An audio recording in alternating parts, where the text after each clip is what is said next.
نلت بكم كل المنى في منى وليس لي ما عشت عنكم قرار.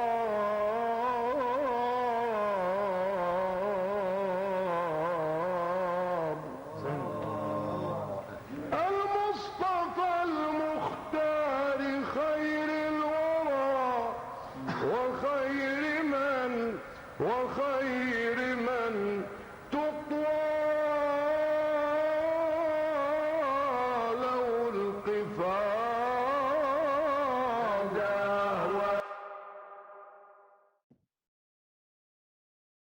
أعوذ بالله السميع العليم من الشيطان الرجيم. بسم الله الرحمن الرحيم.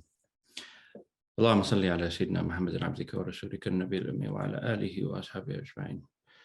اللهم إنا نسألك إسلاما صحيحا يصحب الاستسلام لأوامرك ونواهيك، وإيمانا خالصا راسخا ثابتا محفوظا جميع الشبه المهالك، وإحسانا يزج بنا في حضرة الغيوب ونتطهر به من أنواع الغفلات وسائر العيوب، ويقانا يكشف لنا عن حضرات الأسماء والصفات، ويرحل بنا إلى مشاهدة أنوار تجليات الذات وعلما نافعا نفقه به كيف نتأدب معكم ناجيك في الصلوات. واملأ قلوبنا بأنوار معرفتك حتى نشهد قيوميتك السارية في جميع المخلوقات، واجعلنا من أهل دائرة الفضل المحبوبين لديك، ومن الراسخين المتمكنين في التوكل وصدق الاعتماد عليك. وحقق رجاءنا بالإجابة يا كريم يا وهاب في كل ما سألناك، ولا تكلنا يا مولانا في جميع حركاتنا وسكناتنا إلى أحد سواك، فإنك عودتنا أحزانك من قبل سؤالنا ونحن في بطون الأمهات، وربيتنا بلطيف ربوبيتك تربية تقصر عن إدراكها العقول المنورات. فنسألك اللهم بنبيك الذي فضلته على سائر الأنبياء والمرسلين، وبرسولك الذي جعلت رسالته عامة ورحمة للخلائق أجمعين، أن تصلي وتسلم عليه وعلى آله صلاة وسلاما ننال بهما محبته ومتابعته في الأقوال والأفعال والمراقبة والمشاهدة والآداب والأخلاق والأحوال. ونسألك يا مولانا بجاهه أن تهب لنا علما نافعا ينتفع به كل سامع، وتخشع للقلوب وتقشعر منه الجلود وتجري له المدامع، إنك أنت القادر المريد العالم الحي الواسع. سبحان ربك رب العزة عما يصفون وسلام على المرسلين والحمد لله رب العالمين. اللهم صل وسلم بأنواع كمالاتك في جميع تجلياتك على سيدنا ومولانا محمد والأنوار الفائضة من بحور عظمات الذات المتحقق في عالم البطون والظهور مع الأسماء والصفات، فهو أول حامد ومتعبد بأنواع العبادات والقربات، والممد في عالم الأرواح والأشباه لجميع الموجودات، وعلى آله وأصحابه صلاة تكشف لنا النقاب الوجه الكريم في المراء واللقظات، وتعرفنا بك وبه في جميع المراتب والحضارات. والطف بنا يا مولانا بجاهه في الحركات والسكنات واللحظات والخطرات. والطف بنا يا مولانا بجاهه في الحركات والسكنات واللحظات والخطرات.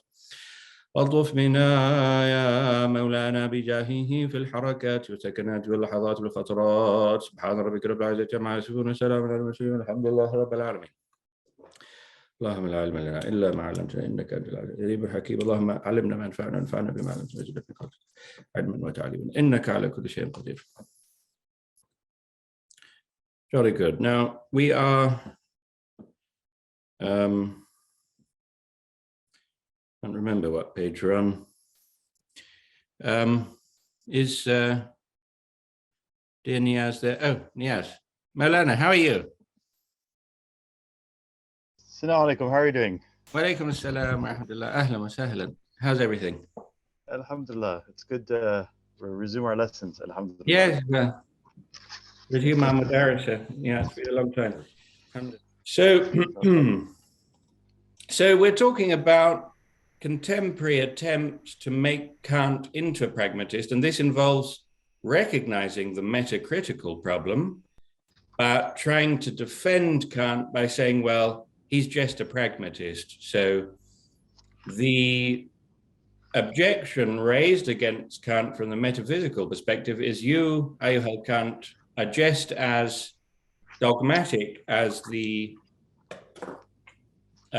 dogmatic philosophers that you attack, the dogmatic metaphysicians you attack, because you have starting assumptions one might call them principles, like the sensibility and the understanding and the reason are separate faculties, like the categories cannot be abstracted from extramental particulars, nor are they effusions from an intelligible realm. They're rather imposed by the mind. Like there is no faculty of intellectual intuition. All intuition, i.e. direct relation to an object, is sensible intuition. Like all genuine knowledge pertains to the realm of possible experience, and the realm of possible experience presupposes necessarily and irreducibly the fusion of intuition and concept. So, the intuitions of the form of sensibility, which is time and space, and the categories, which are the list of categories that you know, and every possible experience, and therefore all genuine knowledge, which isn't transcendental illusion, which doesn't have some other major shortcoming, which just makes it a grasping amongst concepts, as he says. All genuine knowledge irreducibly has to be a fusion of just these two elements, or minimally those two elements. I mean, reason can intervene to further deepen and strengthen our understanding of experience, as long as it's pertaining in its investigations only to the data of experience, i.e. the fusion of concept and intuition. And don't forget, the ideas of pure reason, which Kant blames the traditional so-called dogmatic metaphysicians for their independent use, Kant does see a legitimate, what he calls regulative application of those concepts, as long as I said, they pertain to concepts insofar as they are informing intuitions. He's fine with that. So reason is the extension of, it's essentially, it transcends the concepts of the understanding, i.e. the categories, to some degree. It's not just that list of categories. There are other concepts which reason deals with. But the point of reason is that the ideas of pure reason want to use those concepts independently. Kant is only prepared to countenance the use of the categories because, in fact, it's absolutely necessary, against the empiricists. This is an insight I thank him for, against the empiricists, because he recognizes that the components of our empirical knowledge, qua empirical knowledge, simply don't produce experience.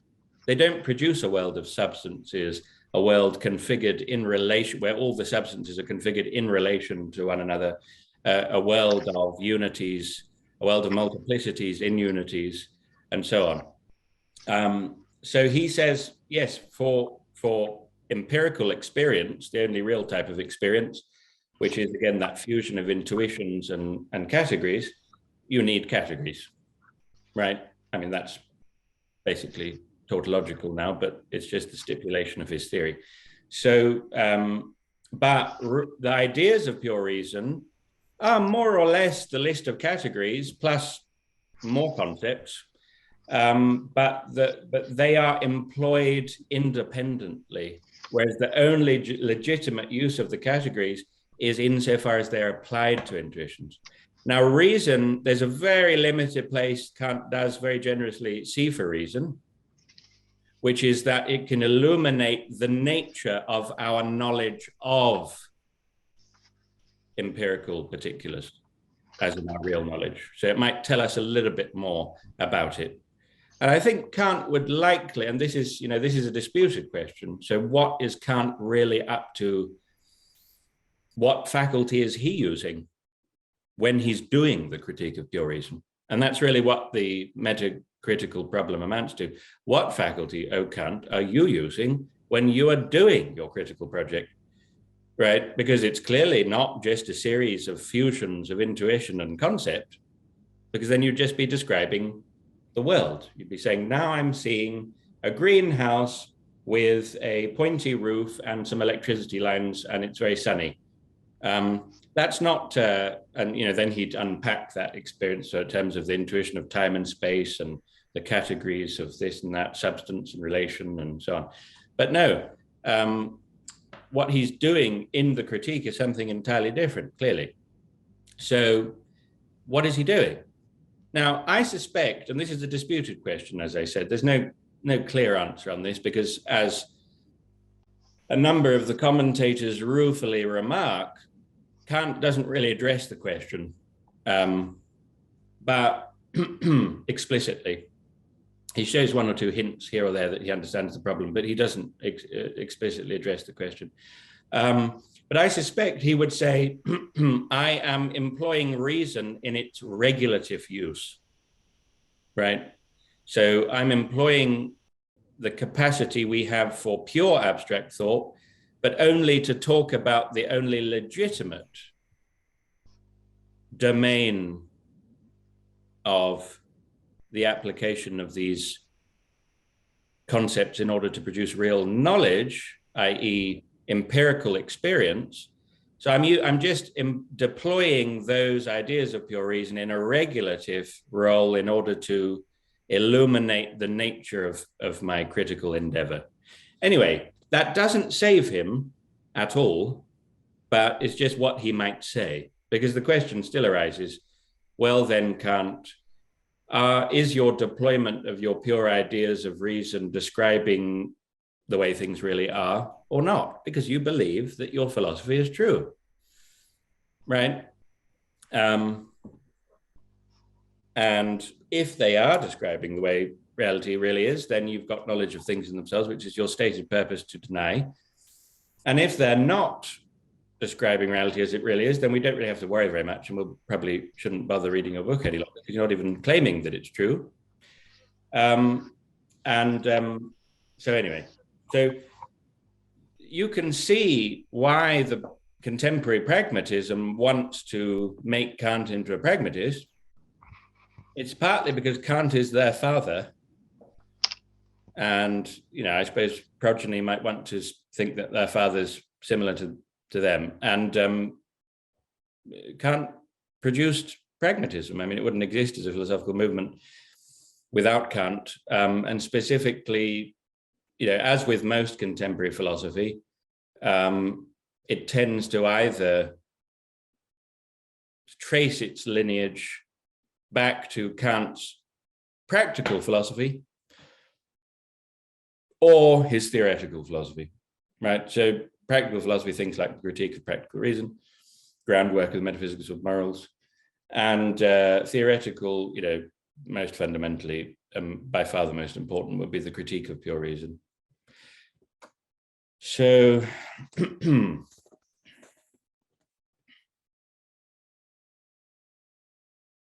yes, you can understand why they'd want to do that. And I suppose it's an attempt to make Kant coherent. So yes, to get back to it, why is that all kind of okay if, it doesn't really, it's not completely devastating and destructive for Kant's project if you interpret him as a pragmatist? Can someone suggest why? If you interpret pragmatist. So they're saying we acknowledge the metacritical problem, right? We acknowledge the metacritical problem, which is Kant believes his philosophy to be true. He's attacking the dogmatists who don't look at their own apparatuses of cognition to see if they're up to the task. And yet Kant has lots of starting points which really have the character of pure assumptions and are at least eminently disputable. And in many cases, no attempt is even made, as people like Lewis Whitebeck say, anywhere in the critique to establish them rationally. So claims like there is no intellectual intuition, there's only sensible intuition. Claims like the understanding and the reason and sensibility are separate faculties.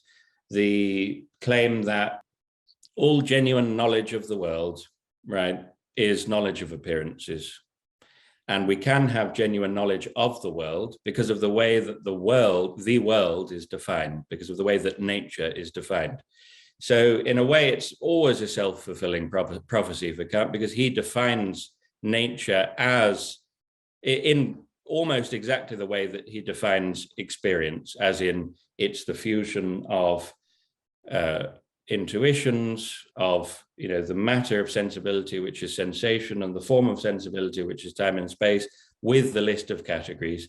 And the point is, there must be a realm of things in themselves that somehow overflows and then meets this distorting framework of our cognitive apparatus, and then it turns into something completely different. And that's why we can't know what it really is. And that's seen as the great Achilles heel, or one of the great Achilles heels of Kant's philosophy, because he is in prescribing that, he is exactly engaged in the transcendent use of the principle of causality, because the things in themselves are not within the web of intuitions and concepts, and yet he's saying they must be there in order to cause sensation because of that affectivity in the sense of infiat. So the point is that this is fundamentally the metacritical problem, is that Kant, you are just as dogmatic as the dogmatic philosophers that you're attacking, right? What's your suggestion? Well, it depends on the theory of truth that the pragmatists accept. So if you take the truth to be whatever is expedient, they might as well say, well, given this framework, we are able to get things done in the empirical world, and this is it. If you're accepting a kind of Jamesian pragmatist understanding, I'm not sure how that can be cashed out in terms of Peirce, who has the end of inquiry theory of truth. But anyways, so if James's radical empiricism, which says that what is expedient is your ability to do X, Y, and Z in the empirical world, so it seems to work.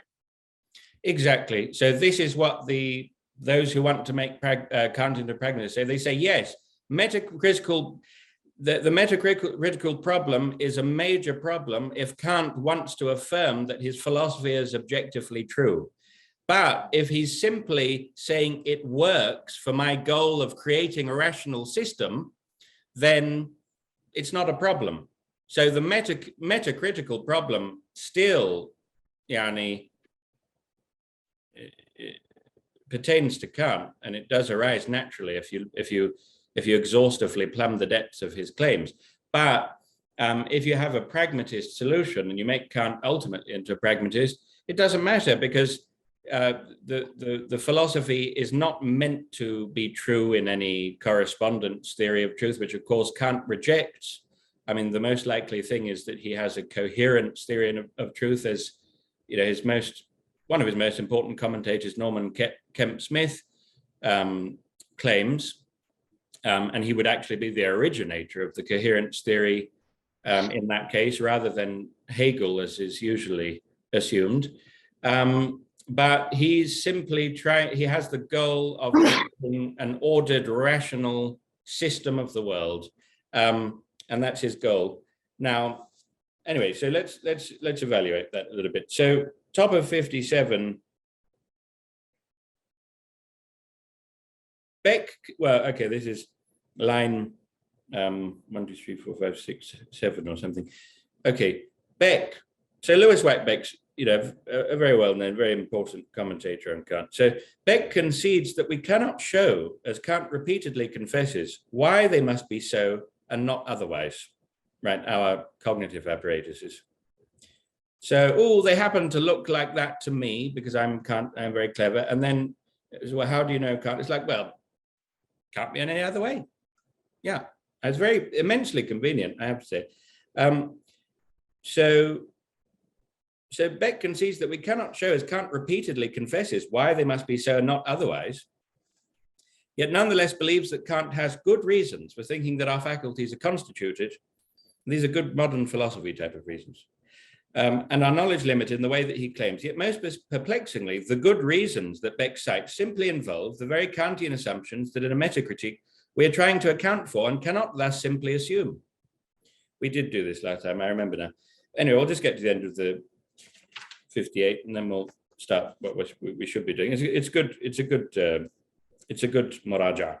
For example, a good reason for affirming the limitedness of knowledge to experience as defined by Kant is meant to be represented by the fact that this limitedness makes room for genuine faith by denying us actual knowledge of the existence of God. Okay, because if we could actually know that God existed for certain, actions conforming to the moral law would be performed out of fear rather than hope or duty, which is how Kant thinks they should be performed because he's a Lutheran pietist. And there's no other reason. So it's not a very strong reason for imposing this claim on, all of the subsequent generations of humanity until Yom al-Qiyamah, because Kant happens to be a Lutheran pietist. And he says, I had to deny knowledge in order to make room for faith.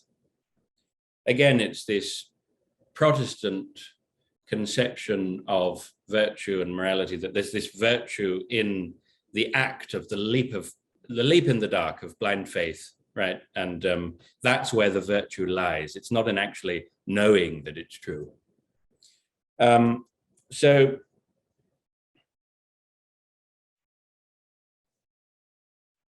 Yet the metacritical question is how we know that knowledge is actually thus limited, i.e. fi nafs al-amr. Any answer which replies that if knowledge were thus limited, we would be more hopeful and dutiful than fearful, merely attempts to rescue Kant's already highly vulnerable theoretical assumptions by subordinating them to his practical assumptions, which it is eminently arguable are even more tenuous, right? So that's Lewis White Beck's attempt to make him a pragmatist. Several of them want to make him a pragmatist. W.H. Walsh, his book, Kant's Criticism of Metaphysics, absolutely brilliant, but he tries to do the same thing. The one who says, it's Nicholas Rescher, who also tries to make him a pragmatist, but says, oh, it's because he wants to, it's just everything subordinated to the goal of, so practical, of creating a rational ordered system. So, that makes the truth value of the whole endeavor extremely negligible. Now let's listen to what Kant has to say about this, because he says most crucially, he doesn't say, this is the book, most crucially, this is a far cry from what Kant himself claims. Indeed, this type of strategy faces the problem of the existence of Kant's own repeated claims that his critical principles are factual and absolutely certain. We have already seen Kant's very late statement concerning the first critique's fully secured foundation, established forever. The critique itself contains numerous unequivocal statements affirming that the principles of the critique are certain and indeed necessary. As he tells us in the preface to the first edition of the Critique of Pure Reason, as far as certainty is concerned, I have myself pronounced the judgment that in this type of inquiry, it is in no way allowed to hold opinions. For every cognition that is supposed to be certain a priori proclaims that it wants to be held for absolutely necessary, and even more is this true of a determination of all pure cognitions a priori, which is to be the standard, and thus even the example of apodictic certainty. In his commentary on the critique, exactly, Omar, that's what maybe those who try to interpret him that way would claim. It's just necessary for his system, it's not necessary enough. But in his commentary on the critique, A.C. Ewing characterizes this, again, I would say that is to anachronistically impose the later development of Kant's thought, which is as pragmatism, onto the interpretation of Kant himself, whereas that's a later development. In his commentary on the critique, A.C. Ewing characterizes this passage as, quote, Kant's audacious claim to completeness and certainty for his philosophy, a claim which he never withdraws. It is notable that in this passage, Kant claims a unique status for his own critical philosophy, charged with, quote, the determination of all pure cognitions a priori, which is not only an example of necessity and certainty, but the standard thereof. A similar claim emerges in the transcendental aesthetic concerning Kant's views on the necessary ideality of time and space, which, he is certain, grounds the radical transcendental idealism that he promotes. an important concern, he tells us, of our transcendental aesthetic, that's where he does ithbat of time and space being the form of sensibility, is that it not merely earns some favor as a plausible hypothesis in the marketplace of ideas of pluralism for its own sake, where we're not interested in truth anymore. It's just like, oh, yes, that's a really interesting model, really interesting theory. That's not traditional metaphysics. And that's not what philosophy has ever been interested in. It's horrendous. Give me a break. All right. So it's not merely earned some favor as a plausible hypothesis, but that it be as certain and indubitable as can ever be demanded of a theory that is to serve as an organon. It seems unlikely then that Kant would appreciate charitable interpretations of the work, claiming that the conclusions of his transcendental idealism merely represent contingent features of ordinary human experience. So, look, I'm not who cares what I am, but I'm not a traditionalist. I think traditionalism, the whole secret to its failure is contained, it's the hints there in the word, it's the ism bit, traditionalism. I think that's a catastrophic error which we've fallen into, or we have the inclination to sometimes fall into, at least. And its failure resides precisely in the fact that it is itself a symptom of modernism. So Omar asks, what do we mean by traditionalism? What we mean by traditionalism is, well, I mean, I don't think it has a strict definition that can't be questioned or can't differ from one person to another, but I think a broad rubric for understanding what it means is the idea that we are participating in society where there are lots of different groups, and it's this kind of identitarian orientation which says we reject everything that comes from this bad, evil, capital M thing called modernity, because we are traditional. We only nourish ourselves from this thing called the tradition, right? And no, I don't mean perennialism. I don't mean perennialism specifically. Perennialism, yeah, perennialism is a bit of a different matter there. Yeah, no, I've got that. It's a bit equivocal, the term traditionalism, because it could be, Guénon and all of that stuff, that's not what I'm talking about. It's not unrelated. I'm talking more about what is sometimes today called neo-traditionalism, but it's broadly this idea that everything we're going to be doing in this putative renewal is exegesis. It's all fundamentally exegesis. The tradition is there, it has the answers. We have our chains of transmission. I got an ijaza from this fellow and he's got it from there, and it goes all the way back, and we're going to plumb the depths of these wonderful libraries across the world where like 90% are still in manuscript and undiscovered, and we're going to find the answer to absolutely everything there. Now, I have the most immense respect for the tradition, insofar as there is such a thing, and I do believe that it's absolutely impossible for anyone to address the challenges of the age as a Muslim, as someone firmly committed to the haqa'iq of the deen, the haqa'iq of the aqidah. It's impossible to address the problems of the age without a very deep grounding in the knowledge systems of the tradition. However, there's a slight problem. Is everyone who purports to be grounded in the knowledge systems of the tradition genuinely to be thus characterized? And I'm afraid the answer is categorically no.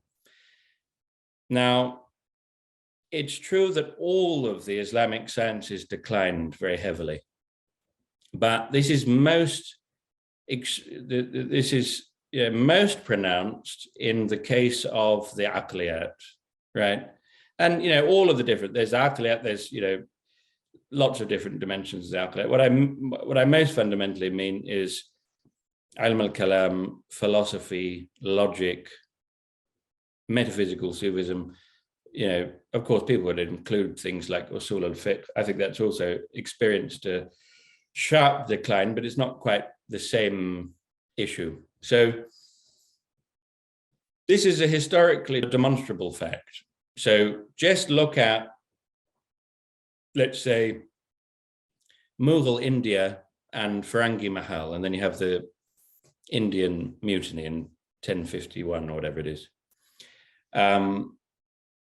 Look at Al-Azhar and the dispute between Abdurrahman al-Shirbini and Muhammad Abdu, and then the way that Muhammad Abdu by 1905 had managed to implement all of his reforms in the tradition, so that, funnily enough, people start reading what were originally books for wonderful books, noble books, but books for little children, like the Kharida, as Kutub Darsiya in high-level education. And that's precisely what Muhammad Abdu wanted. He wanted to get rid of all of the higher-level metaphysical discourse.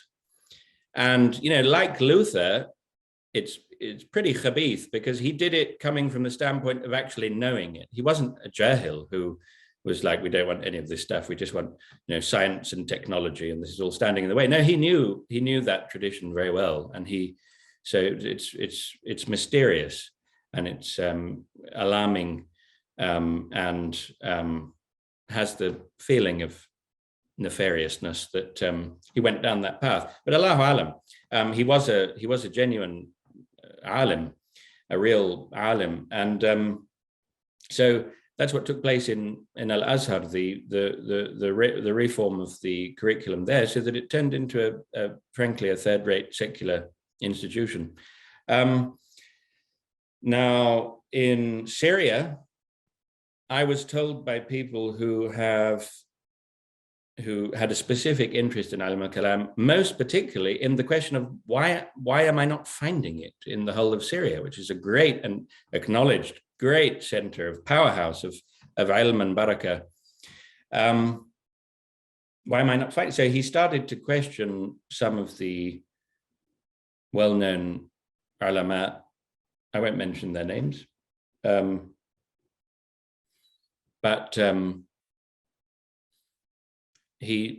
what he found out in his research and after pursuing this masala is that in the days of the French occupation, meeting, and this is after the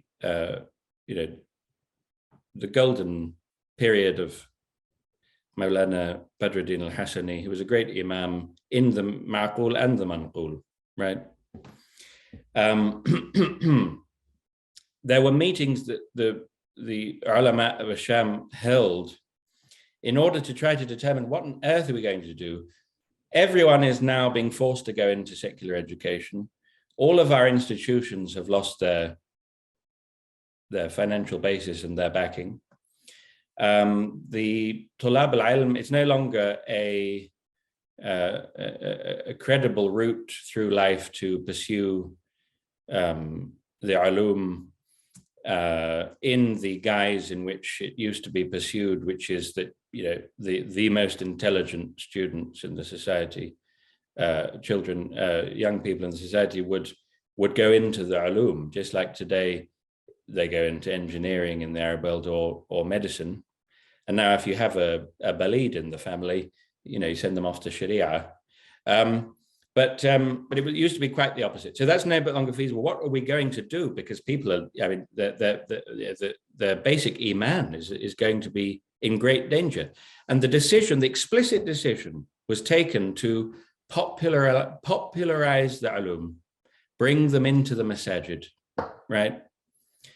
And so you have that picture, and it's a wonderful thing of what used to be high-level, rational discourse and speculation and mubahatha and so on turned into this kind of faith-building, basic moral and ethical exhortations, very often somewhat sentimental presentation of faith-building material, much of it very good and very, very mu'tabar books in the tradition, of course, like, great books like Risala al-Qushayriya and Hikam al-Ta'iyya and things which are great classics of our tradition, but they're not kutub darsiya. And the perception arose that this is the ulum continuing on, right? And we had a great Syrian alim, very well known. I won't mention his name out of respect for him. I'm not saying anything bad about him, but still. But he said that he came into our lesson, which was, in the late Ottoman curriculum and in the Kurdish tradition, which was one of the few traditions that hadn't been watered down. He came into our class for a year and came every day because he was so entranced by this. He hadn't experienced a level like this. And he said to us after some months, he said, there hasn't been a dars khas like this in Syria for 50 years. He said that. Right. Traditionalism, where you have these people, this identitarian motivation. We live in a confusing and bewildering and difficult and challenging world. I don't look down on this human orientation. I just understand it well because I went through it myself. There's this idea that we're going to hold fast to the officially true position on everything. And we don't even need to get into serious detail about looking at the Western tradition, the hundreds and hundreds of years of its unfolding, because we already have the officially true doctrine. And it's like someone comes to, what do you say about Kant? Oh, no, we have the officially true doctrine. Kant is just simply wrong. See, if they go so far as to provide substantiation, it's, well, just see a few pages in Mustafa Sabri, radiallahu anhu, who had never read Kant, had no access to primary sources. He just read things in secondary literature and epitomes. And, the answer is always, how is knowledge possible given tension between abstract objects that need to be rooted in reality, but the experimental particular world gives no sign of them? Well, it's always God did it, a voluntarist God did it. It's all the will of God. So how do you affirm the will of God and the existence of God to someone brought up in that environment of hundreds of years of methodological skepticism? Well, كل جسم مؤلف وكل مؤلف محدث فكل جسم محدث. العالم متغير وكل متغير. I mean, give me a break. You can't be serious. It's not in any way to pour scorn on those attitudes, on those arguments, but it's the idea that you can simply blithely ignore the huge cultural and civilizational impetus that has given rise to this popular attitude of methodological skepticism, which is not obviously understood on a philosophical level, but has seeped into the average person's most fundamental assumptions across the world. Because what you're doing is you are closing yourself, you're shutting yourself into a corner of exactly the world religion's subculture bubble. And that's what I mean by traditionalism, right? It's the idea that we will survive, we'll create our ship to traverse these very dangerous waters by just ignoring everything else and holding fast to the orthodox position. Now, again, why is that a problem? It's because your orthodox position is not the orthodox position. I'll be frank, forgive me, it's because your so-called shuyukh didn't know our tradition. All that they had done was study Jawharat Tawheed badly, and then they didn't have the honesty to admit to their students that they didn't know the higher echelons of the tradition. And so what you get is a somewhat paranoid 19th century simplistic orthodoxy, which completely ignores our entire tahqiq tradition and tells us that we have to be narrowly dogmatic about voluntarism, as if this has to be in fundamental opposition to any notion of philosophical ethics. And we have to be narrowly dogmatic about atomism, even though none of the great ai in our Ash'ari tradition were atomists. it's all antiquarianism, it's sola scriptura, sola, al-Baqilani, go back to the original source text and ignore everything else. It's a modernism. What we need today is philosophy, philosophical activity, philosophical arguments, right? Real nazar, not exegesis. Yes, exegesis of philosophers presupposes a certain degree of philosophical knowledge, right? But when it comes to affirming your own conclusions about the nature of the things as they are, about any particular philosophical question, as taking into full consideration the challenges posed by the many and multifarious philosophies of modernity, exegesis simply won't do. Like قال الرازي, even though قال الرازي would probably be a good idea because he's absolutely fantastic, but قال, one or another of the great figures in our tradition, that might be part of your philosophical argument, but it's not the philosophical argument itself. And that's what we have to have that facility for nazar.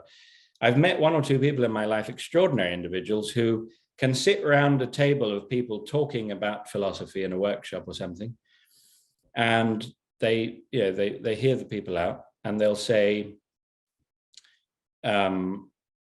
right, your argument seems to be the following. They've been listening for 30 or 40 minutes, and then they put every single argument they've heard over the last 30 or 40 minutes into a syllogistic form. And they identify exactly the philosophical structure of what's being said, which most of the people around the table, frankly, were not fully aware of, even if they're working in philosophy. I mean, the reason these popped into my head as I'm reading about Hegel, because a particular example I have is someone who was working at Cambridge University on Hegel, and I actually studied Hegel with for a while, who had that exact ability. And he also used to do something rather he used to listen to, he would do that at the end of these great discussions, but he'd also very often, while he was listening to the people, he'd turn to me and he'd be like, exegetes. It's like, these aren't philosophers.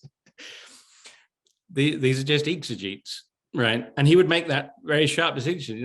Exegesis is not the same thing as philosophy. You can get away with doing a PhD where you just conscientiously spoke about the 400 different manuscripts and the fact that there was a curly T there and the other one didn't have a curly T, and this one had a splodge of ink on it, and isn't it interesting, the socio-political context of this particular thinker's life, and ran out of time, didn't have time to talk about the philosophy, never mind. Very convenient, because the person really, dear thing, didn't want to talk about the philosophy for very good reasons. Let's go on. Yeah. Would you be able to read Maulana Niyaz from 2.1.5? Yes. 2.1.5, the Metacritique of Kant summons the presence of Platonism. The broad interpretation of Kant's achievement or lack thereof that fits the evidence considerably better is that made by the next generation of philosophers after Kant, particularly Fichte, Schelling, and Hegel, who can somewhat loosely be said to be his followers, insofar as it was the challenge posed by the monumental confusion, laced with remarkable half-insights, of Kant's philosophy that spurred them on to create striking and original new forms of philosophy. We were able to catch a glimpse of some of these thinkers prior to our discussion of the more recent attempt to make of Kant a pragmatist. Indeed, before the rise of the pseudo-philosophical linguistic and logical analysis of the analytic, quote, tradition, these, albeit broad church, followers of Kant were the shapers of the so-called, quote, idealist philosophical establishment which for over a century after Kant's death remained dominant. A sentiment common amongst these thinkers was that although Kant should be lauded for his foregrounding of the necessary conditions of knowledge and for his expose of naive empiricist immanentism, and the more credulous amongst forms of abstractive realism, he was led astray by some of his own dogmatic assumptions, such that in invalidating the claims of these forms of philosophy, he thought that he had proved the impossibility of any form of objectivist metaphysics. But he had not. Kant simply did not have adequate knowledge of certain higher forms of metaphysics that are quite immune to his attempts at critique. Indeed, they render Kant's critical project superfluous, insofar as they have already fully appreciated the failings of, quote, dogmatic forms of philosophy, while also circumventing Kant's own fatal dogmatisms. As Douglas Headley tells us, quote, Kant's exposure of theoretical metaphysics was of the rather arid Baroque scholasticism of the 18th century German university, not of higher forms of metaphysics, whereas some of Kant's anti-empiricist admirers could provide a palliative to his self-restriction exactly because they recognized a, quote, metaphysical tradition that was, quote, broader and richer than anything Kant had been aware of, chiefly the, quote, Neoplatonic, really the Platonic tradition, which, almost alone among the great systems of human thought, could affirm and even celebrate Kant's expose of the naivety of dominant forms of abstractive realism in their groundless and ultimately absurd claim that the intelligibility of the world can ever be isolated and self-contained purely immanently in the particular, while simultaneously bypassing Kant's main dualistic faux pas, namely his self-refuting insistence that he possesses objective knowledge of the impossibility of objective knowledge. That's a nice sentence.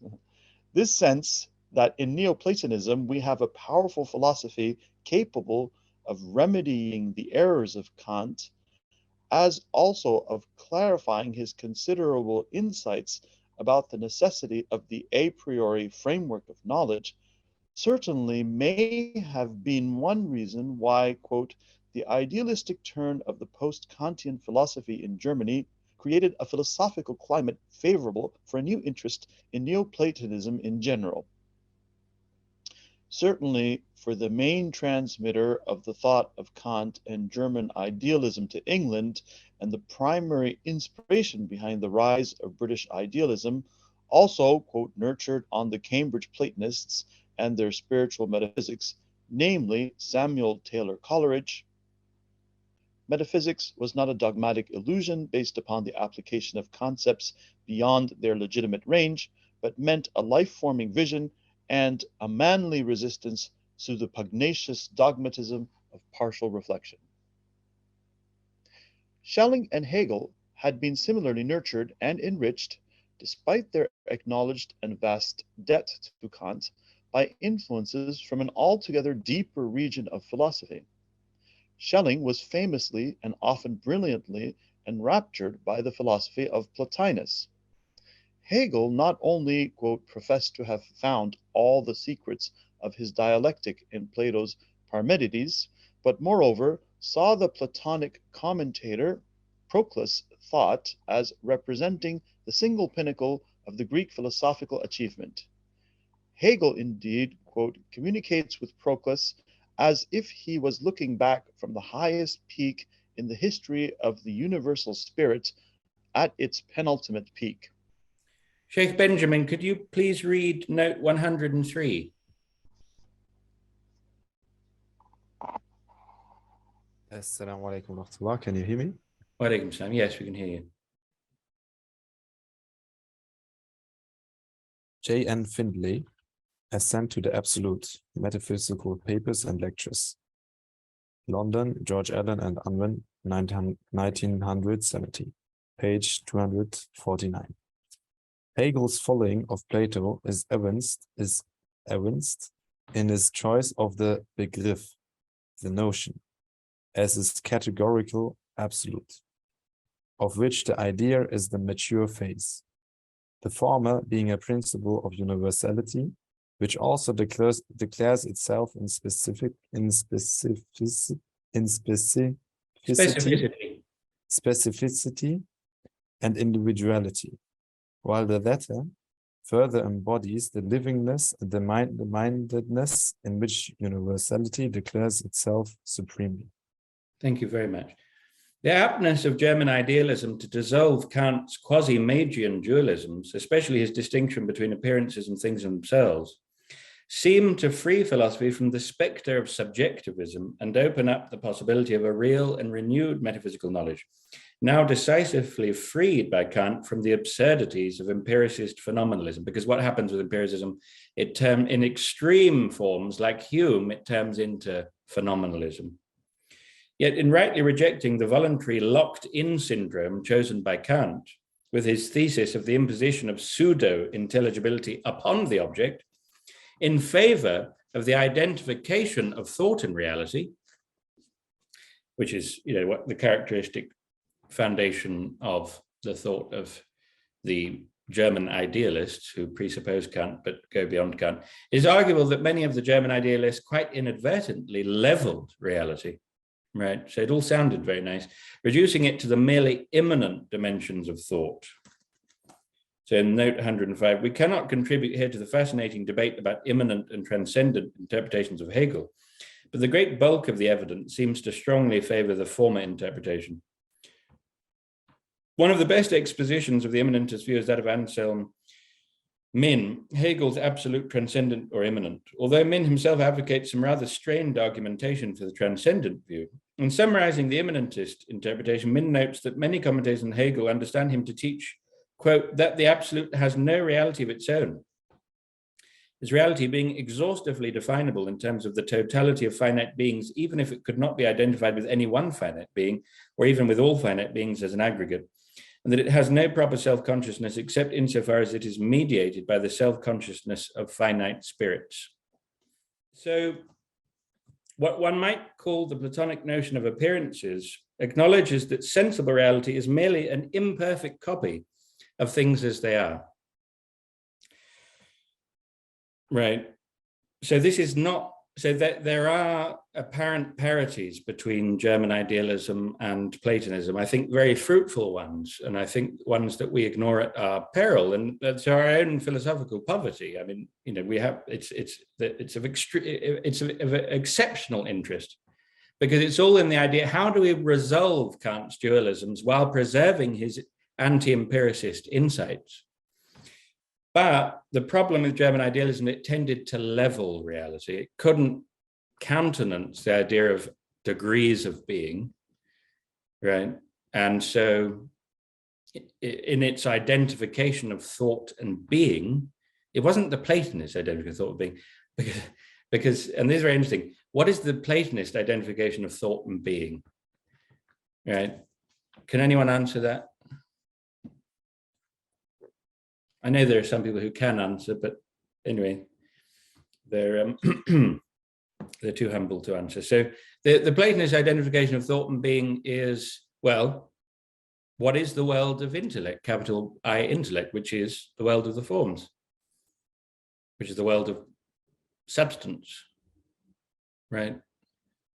Well, it's also the world of capital B being, because being is substance. Right, so i.e. the forms. So that ground of intelligibility is to be identified with being, right? That overflowing of intelligibility, that life, that world of light and life, of motion, kinesis, and self-awareness, where all of the forms are distinct, but they also interpenetrate one another, and they possess an extraordinary inward unity. So that's the Platonic conception. Now, that is not a leveled reality. because that is a transcendent reality. It's only on that level, because this world is not a world of being. That's why it's very important to be humble enough to actually try to understand what particular philosophies, the way that they define their own terms. I would have thought that's rather important. You can misunderstand Platonism completely if you don't bother to look at what they're actually saying about themselves. So being means the world of forms. It's just a technical term. It doesn't mean that the self-evident concept of being doesn't apply, obviously, to the world of becoming. But the positive content of the term being, which is not dogmatically limitative in an Aristotelian rubric, is the world of being forms, right? Ousia. So being in that sense means, ironically, this web of being, identity, difference, motion, and stability, which is the magister gene. And then how can being be one of the five that creates being? Well, it's the two different senses of being again. That being in that sense is one of the magister gene, is the principle of determinacy itself. The principle of determinacy itself, right? And then you need the principle of determinacy itself to have being, and you also need stability, as in this thing is unchanging, it's timeless. You need difference, because these things are distinct, they're motomayas. You need identity, they are their own identity. And you need life, which is motion, kinesis, because life is al-musahih lil-idrak. It's presupposed by consciousness and intellection. And so that's the sense of which the thought and being to be identified. So in order to access that, we actually need to transcend this corporeal world. We need to ascend. We need to transcend the world of becoming, because thought and being are not identified in the world of becoming, again, because this is a specific mustalah. So, and again, this is not like some perverse, it's like, well, obviously substance should be this, and this Plato has come along and perversely made it into something silly. Well, yeah, difficulty with that is that who was there first? It was actually Plato. Who first ever defined ousia? It was Plato. Who was studying for 20 years in the academy with Plato? It was Aristotle. Who was brought up by Plato? It was Aristotle.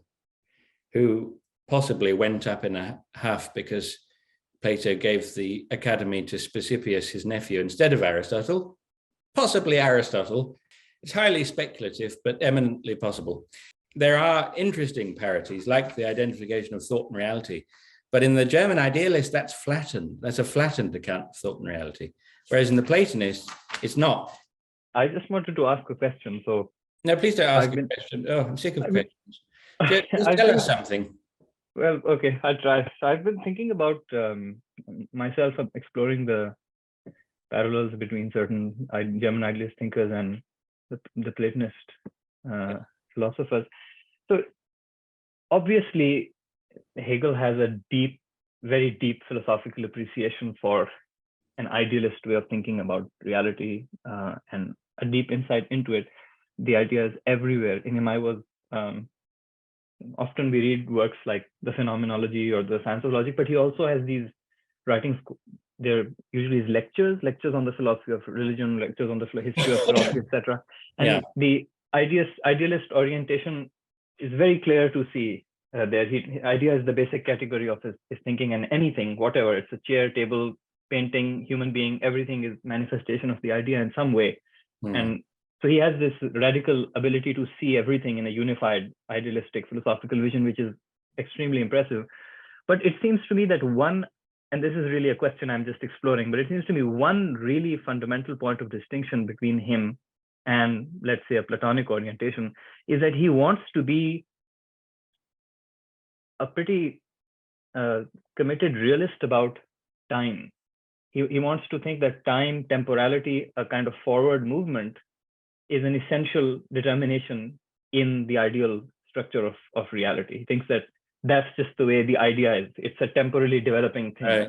And it's propelled by these internal self-contradictions. So yeah, there's a whole debate on what is contradiction in Hegel and what is time. And that's internal to Hegel scholarship. But one really fruitful, I think, question that this raises is, what is the Platonist understanding of time? And this is my question. How do these, because it's clear that real being can never have any change, because being can only be that which is self-same, permanent, identical, etc.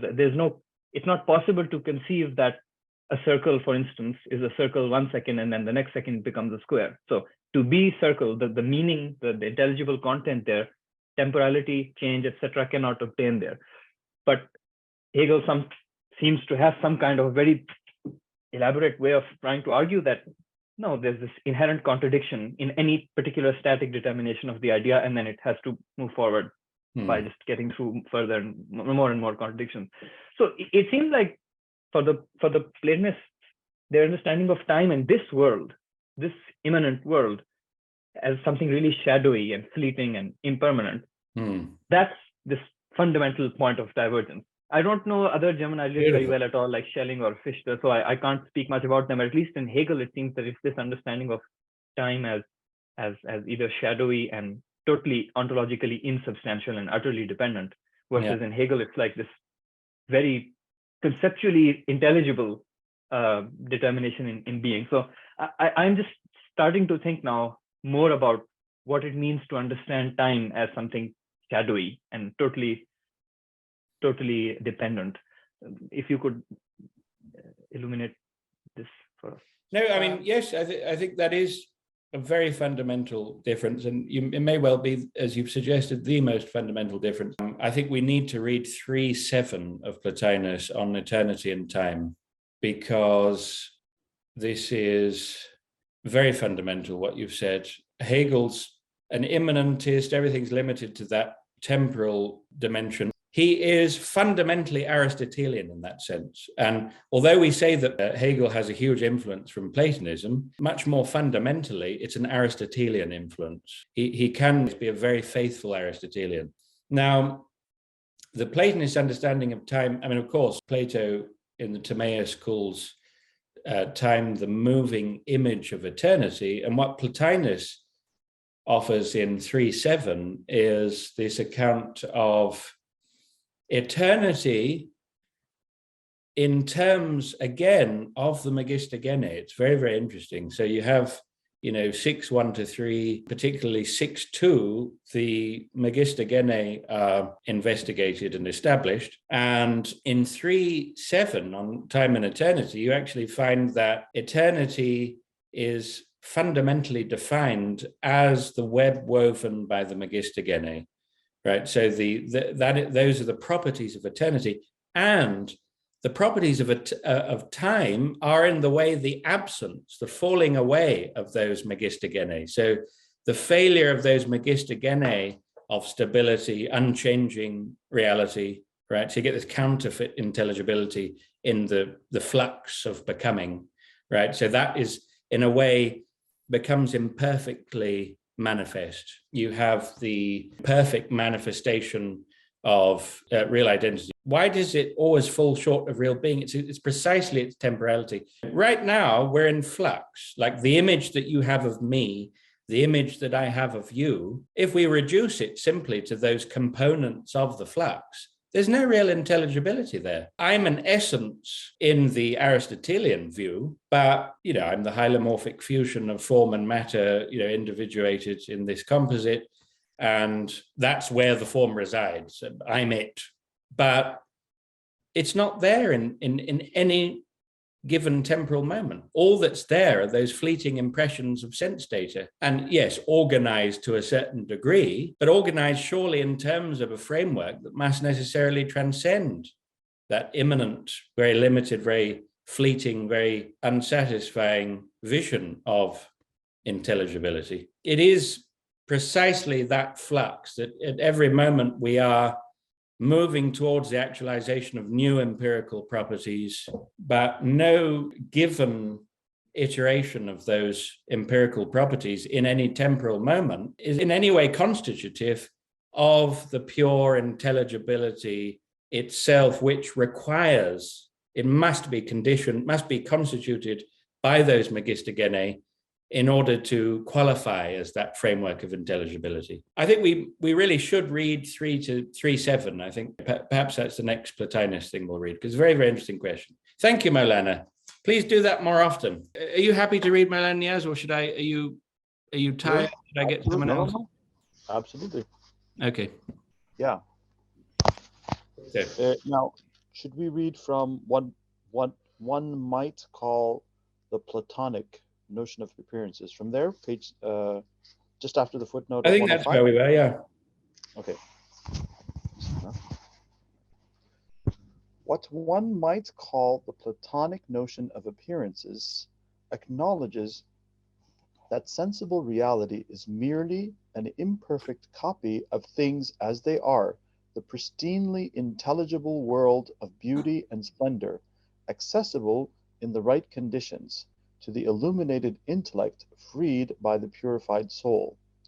And the avowal of some form of distinction between appearance and reality is thus crucial, exactly in order to bring the privileged status of reality into clearest relief. But in dissolving this distinction in its implausible Kantian form, the German idealists may not have managed truly to escape from Kant's remarkably obdurate quagmire, because in broadly discounting the possibility of henological ascent parallel to the degrees of intrinsically hierarchical being, they ironically confined themselves to appearances. Just unlike Kant, they were convinced that what were really mere appearances were things in themselves. That is, in dissolving the distinction between appearances and things in themselves, they only identified as things in themselves what were in actual fact mere appearances. One might put this another way by saying that in seeking to carry out a critical affirmation of the prospects of human knowledge against Kant's excesses, many of the German idealists identified what is really only the immanent form of reason with being, thereby forever closing the door to the hope that philosophy could ever transcend that mere outermost tip of intellect. Indeed, quote, the Germanic Platonism of the German idealists suffers from a deep fault which the passing years have made all too evident. It is too entirely this worldly, too tied down to place and to period, too deeply reliant on actual arrangements in which we can no longer trust. It rightly sees in nature and history the eternal strategy of the idea, but it is misguided in thinking that the whole of this strategy can be dug out here, and that, moreover, in the trivial span of centuries that we call, quote, world history, etc., instead, we should take seriously and not as a mere myth the otherworldly prospects offered us by Platonism and Neoplatonism, the prospect of a spectrum of states leading from sensuousness and corporeality and this world immersion to an increasing attenuation of these things until we end in the pure enjoyment of the total gist and sense of the world, and of the supreme unity in which that gist culminates. This is in Finlay, Ascent to the Absolute. Let us ask, in drawing to a close, what it is that motivated Kant to make his stark separation between intuition and concept the root of all his subsequent woes. He must surely have been cognizant of the evident fact that intuitions, the singular representation in direct relation to the object, can only be identified as such through concepts. In Kant's attempt to single out the form of sensibility so that it alone can process the otherwise totally inchoate matter of sensibility, namely the sensation that is the sole locus of affections caused by the noumena, we are faced with intelligible content. And in the likewise supposedly subcategorical hylomorphism of sensibility, form and matter, and in the putatively predicateless noumena, we possess further examples of irreducibly intelligible content, singular cause in relation to, and so on, each of which loudly defies Kant's neat compartmentalization of the elements of cognition into 1. Intuitions devoid of relational and categorical intelligibility, and 2. Purely general concepts which are not intrinsically related to objects.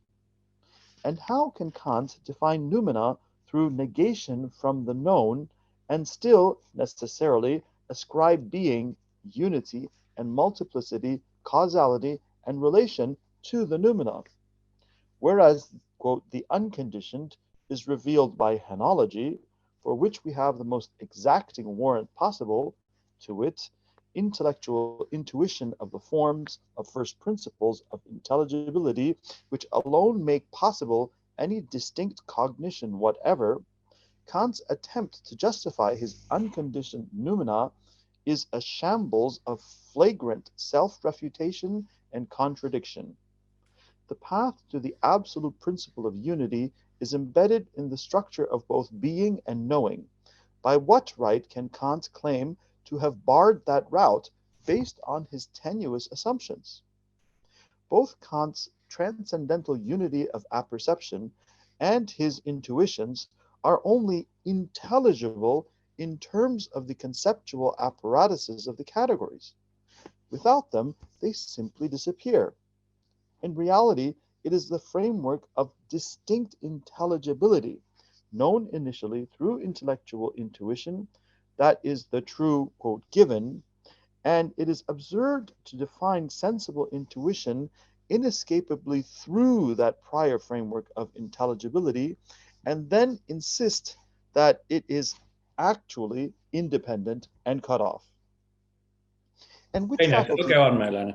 And which faculty is Kant using when he tells us that the ideas of pure reason must necessarily yield transcendental illusion? Unless, of course, they are lucky enough to simply be guiding the categories to apply themselves to intuitions. Again, when we spoke about the regulative use. Indeed, rather than the constitutive use. The constitutive use of the ideas of pure reason, Kant, bad. Regulative use, good. Indeed, where does Kant think that he is?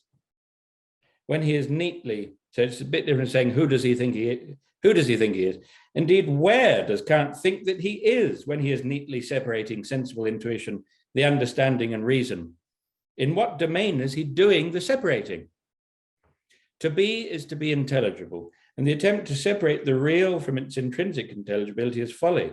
To separate the object from its knowability, being from knowing, sensibility from the understanding. Yet this dualist attempt to wrench reality in two has been the tendency of a certain variety of human soul for all time. This is even attested to in as venerable a source of ancient wisdom as the Corpus Hermeticum. That doesn't mean that I agree with all the kufr in there, in which this separation is soberly discounted. Quote, the sensory perception and understanding may seem to differ. One is connected with matter and the other with being. To me, they both seem to be one and without difference, I mean in man. For an other living being, sense is one with nature, but there is understanding in man.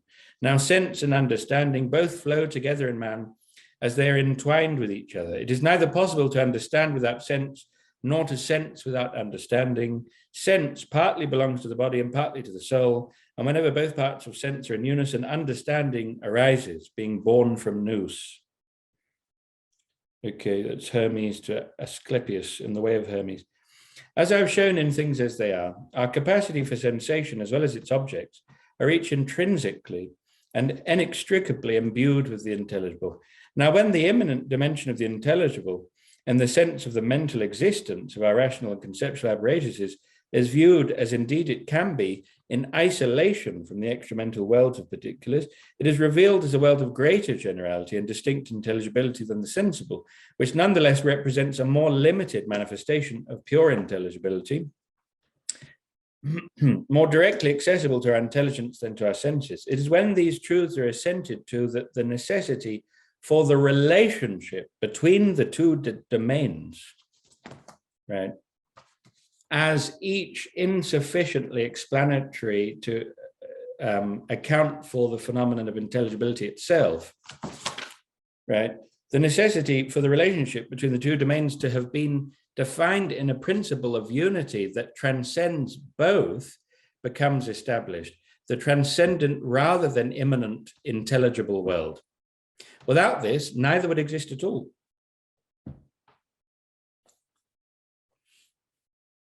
There, the necessary principle of the relationship between image and essence resides, that is, the world of symbols, right, or imaginal representations, alam al-mithal.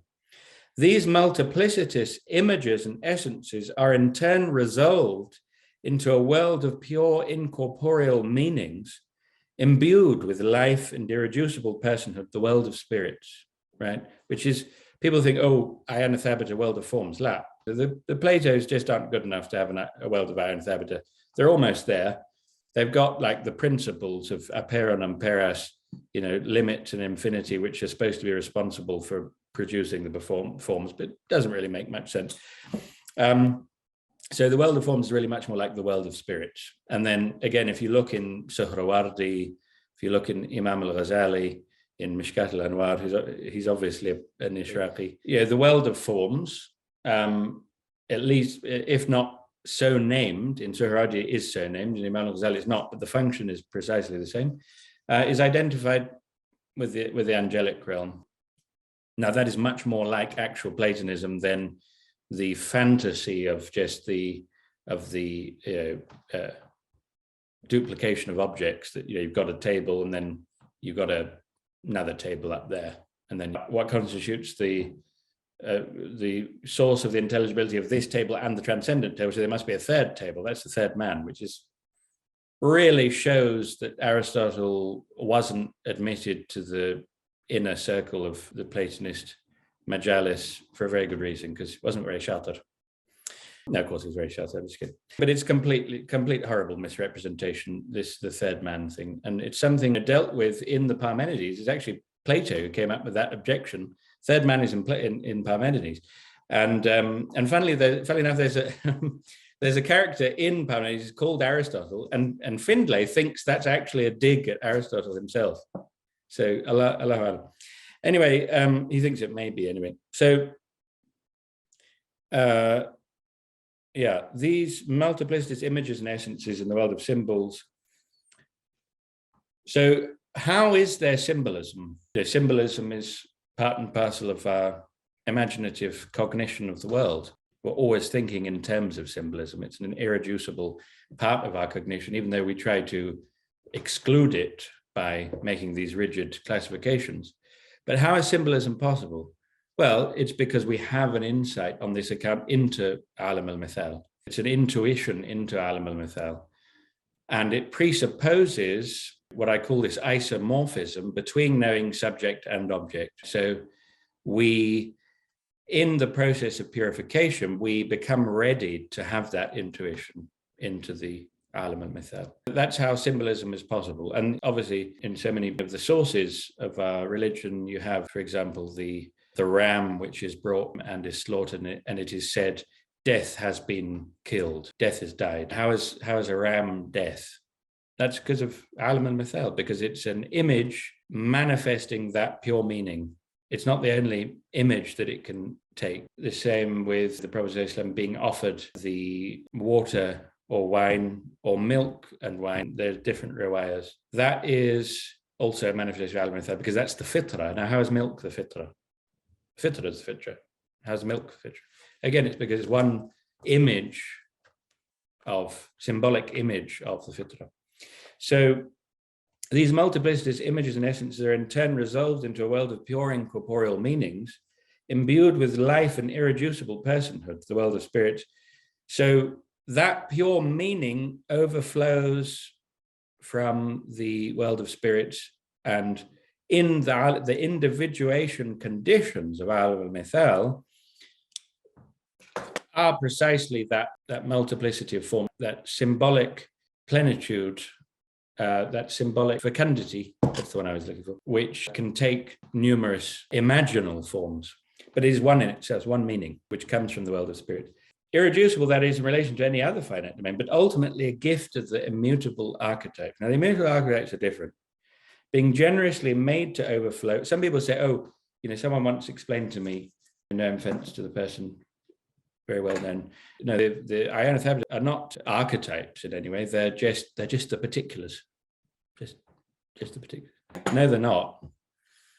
They're the images of the divine names and the plenitude of intelligibility, a superordinate level of intelligibility, a super essential level of intelligibility, if you're talking about intelligibility in the lower levels of being, is present in the ionothebites. So it's a much broader, richer knowledge. It's like saying, the knowledge we have of these particulars is just the same as the knowledge God in the Malish.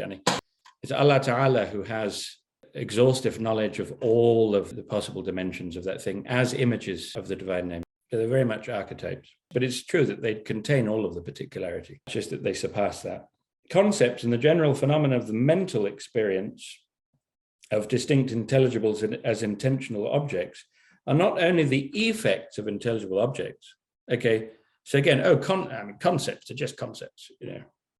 It's the miracle of the intelligibility of the world. Yes, concepts qua concepts are just mental immanent things. So, yes, if there's a charge that we're reifying concepts and making them into fundamental realities, then that would be ridiculous, and it's not what we're doing at all. Concepts are the immanent. That's why I'm a nominalist, right? Platonists are nominalists generally because, again, that realism, nominalism, it's just a misconstrual of a historical debate. So you think that realism means there are distinct essences in the world, well, if that's what realism means, then of course we're realists. But that's not the historical debate of realism versus nominalism. The debate is about the status of universals. Are universals qua universals particulars?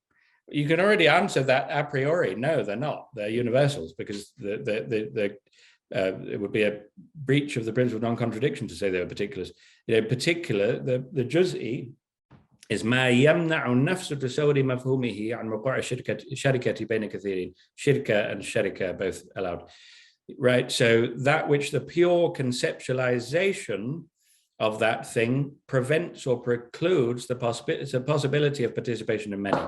So if I think of, Sidi Niaz with his particular individuality and matter, that's actually the important page, and matter, right?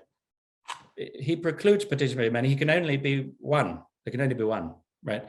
Whereas, the kulli is ma la yamna'u nafsu tasawwuri mafhumihi an waqa'i sharikati bayna kathirin. That which the pure conceptualization of its nature does not prevent the possibility of participation by many. Okay, that's a mental entity. It's true. Occam's absolutely right. It is a mental entity, but that's not the form, right? The forms are not universals. Very important. Tfaddal, ya Amar. I would like to hear your thoughts on something, because something I thought about a while back. When you define say al-juzi or al-kulli, so you start be ma la yamna or ma yamna. Yeah. My call it an observation, whatever, is that the idea of a ma is so undetermined so as to allow different metaphysical conceptions of what the juzi or kulli may be, in a way that, well, this might be shallow or stupid, but in a way that logic is construed. So logic is construed to allow all these different philosophical positions, all the while keeping the, I would say, formal structure intact. I would be interested in hearing what you think about that. I think it's a very good point. I mean, it's the distinction between matter and form, but the thing is, this comes out of, so you have, لفظ الدال بالوضع يدل على تمام ما وضع له بالمطابقة وعلى جزء بتضمن كان له جزء وعلى ما يلازمه في الذهن بالالتزام، ثم اللفظ إما مفرد وهو الذي لا يراد بالجزء منه دلالة على جزء معناه، ثم المفرد right إما كلي وهو الذي لا يمنع نفسه تصور مفهومه عن وقوع الشركة بين كثيرين. So we're not talking about things, we're talking about alfaz.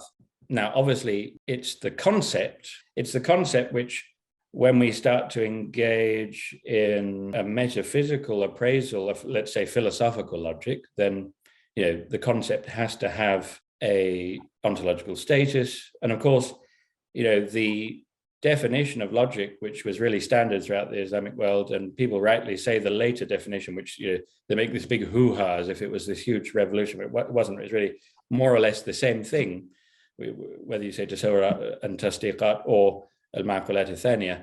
But the traditional definition of Avicenna, which was then the standard definition in the medieval world of logic, is that it's المعقولات الثانية التي لا يحاذى بها أمر في الخارج من حيث تنطبق على المعقولات الأولى التي يحاذى بها أمر في الخارج من حيث الإيصال إلى المجهولات. And that is the جهة واحدة ذاتية of logic. So that is the actual division of being that it studies, right? So, you does have built in. Right. So say it again. So it does have the ontology or the metaphysics. It does have the ontology built in, but both Ma'qulat Thaniya and Ma'qulat Ula are universals, right? Because they're Ma'qul. So, the Ma'qulat Thaniya, things like, the five predicables and like universality itself as a predicate and things like that. And Ma'qulat Ula, which are like, Ma yuhadha biha amr fil kharij, like man, tree, sky. So you apply those secondary intelligibles to those primary intelligibles, and then you get knowledge of things that you previously didn't know. So, but yes, logic in itself is fundamentally compatible with lots of different metaphysical systems. However, I believe also this blind conformity to Aristotle, certainly about the categories, which are, they presuppose a dogmatically Aristotelian notion of substance, which Plotinus just calls legomene substance. He just says it's so-called substance, and it's just counterfeit substance. And he has a very profound critique of the Aristotelian categories, which just shows that they are profoundly useless, actually, and just wrong. They're kind of trivially employable classificatory devices, which could have actually obtained in an innumerable multiplicity of different configurations, because they're not rooted in being, they're not real causal principles of unity, and they are in some sense parasitic on legomeneosia, fake substance, and thus like their ontological rooting is just mere assertion. I mean, they're not actually ontologically rooted, yet they're still causes of knowledge, impossibly, because how could be a cause of knowledge if you're not rooted in being? Cause of what? Something that's not in being.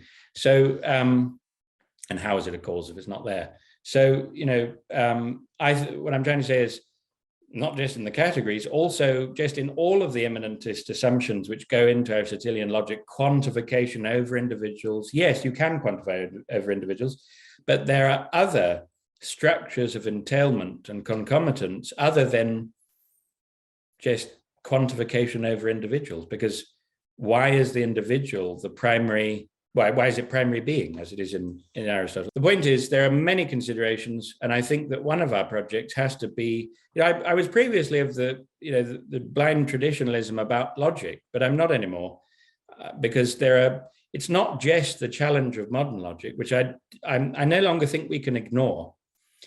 I still believe that modern logic, broadly speaking, insofar as it's, that which arose out of Boole and De Morgan and Frege and Russell and Whitehead and whatever, and Wittgenstein and the Vienna Circle and Quine and Carnap and so on. I still believe that it's fundamentally intellectually bankrupt when it comes to making sense of its own metaphysical status. But I think that we can't overlook some of the contributions. It's just, if you get it's just respect for humans. If you get thousands and thousands and thousands of very intelligent people cultivating this discipline over decades and decades, you need to look at what they've achieved. But the other thing is, there are alternatives to Aristotelian logic in the ancient world, and one of them is Platonic dialectic as it was developed by the Neoplatonists. And I just think that there are lots of Aristotelian metaphysical assumptions in Aristotelian logic, the impression it gives of neutrality can often be very misleading. And I think that's just a problem. I think we do need to develop a new logic. That's not going to say that Aristotelian logic is invalid, but it's just that it's one dimension of logic. Again, this idea that, oh no, well, it's Avicennan logic. Well, not much. There's not much of a difference. There is a difference, not much. It's Avicennan logic, and that kept on developing. We were progressing too. You know, we eventually had relational syllogisms. I like relational syllogisms, and I very much respect the contributions of the later logicians, but it's not enough for what we need. So yeah, that's another imperative for us, is to question those assumptions. Shall we go on? I wonder if Maulana Yusuf Chowdhury is here. Maulana Yusuf, would you be able to read?